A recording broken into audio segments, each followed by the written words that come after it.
Kelley Ford, K Ford Ratings on X, also kfordratings.com, talking through his initial data dump for the SEC. He'll have that out later on this week. Let me ask you this, just from, let's use, just normal lingo here. So you got Georgia, Texas in your first tier, then you got Alabama, Ole Miss, LSU, and I think you said Missouri, and then you got Texas A&M, and I believe, did you say Tennessee?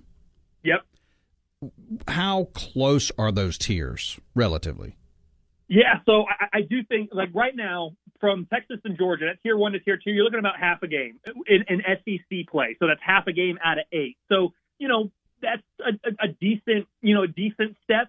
And then from Alabama, though, down to Tennessee, so looking at tiers 2 and 3 combined, there's less than a game separating all of those. So that's why I would not be surprised, Jake. Texas and Georgia, those are the top 2 teams right now by my numbers and with the schedules that they're about to play. Those are the 2 teams. If you ask right now, who are the 2 teams that are going to be in Atlanta, that's where the money would be if you're looking at data only. Of course, games aren't played on spreadsheets, all those things. Like, we know that. But right now, this is all we have to talk about, so we're going to talk about it. But then I would not be surprised at all if 1 or 2 teams out of this next group, Alabama, LSU, Ole Miss, Missouri, Texas A&M, Tennessee, makes it to Atlanta. I would be then surprised, because then I said it's more than a game step down from Tennessee to that next group of kind of Oklahoma and Kentucky.